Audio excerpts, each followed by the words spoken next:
Welcome to the SMITE God Reveal for Anhur, Slayer of Enemies.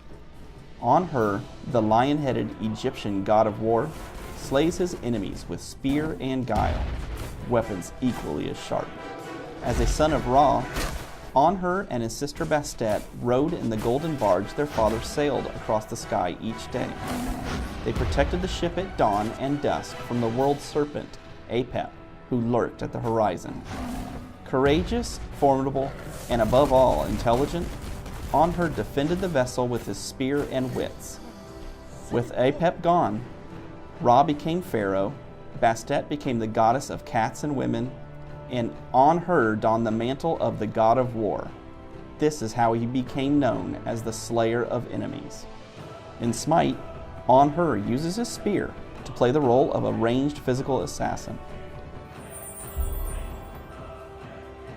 Anhur's passive is called Cripple. All of Anhur's spear attacks reduce the target's physical power by 20% for 3 seconds. As you can see here, after being hit by Anhur, Odin's basic attacks do less damage. His first ability is called Shifting Sands. Anhur summons an obelisk out of the ground that slows nearby enemies. All of Anhur's basic attacks also do more damage to any enemy standing in the surrounding sands. His second ability is Impale. Anhur throws his spear with great might, doing damage and knocking back the first enemy god that it hits. If the god is knocked back into a wall, they are also stunned. The spear passes through minions, doing damage to them as well. His third ability is Disperse.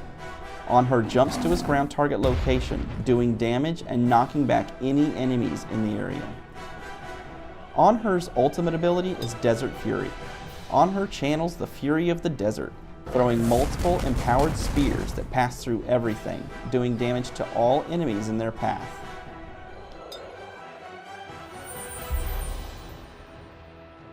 In this fight, I find myself backed into my own tower by Zeus and Bakasura. I see my allied Zeus preparing to attack from the jungle. As soon as he drops his lightning storm, I jump into the fight with Disperse and drop Shifting Sands right behind Zeus. I activate my ultimate to finish him off before he gets away. A few moments later, we have the enemy Bakasura backing up to his own tower. I drop Shifting Sands and impale him into the obelisk, allowing Zeus the time to get a 3-stack detonate for a kill.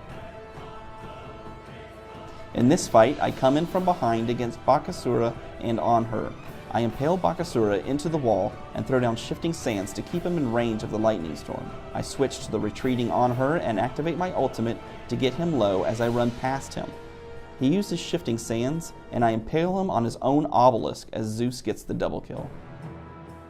I initiate the next fight by closing distance with Disperse and using Shifting Sands to place the obelisk between myself and Sobek. I impale Zeus to the wall and activate my ultimate as I back up to avoid Sobek's charge. I fire basic attacks into the fight to pick up a double kill. An enemy Bakasura joins the fight late and tries to escape. I use Disperse to close distance and use Shifting Sands into an impale to try to stun him, but he narrowly escapes.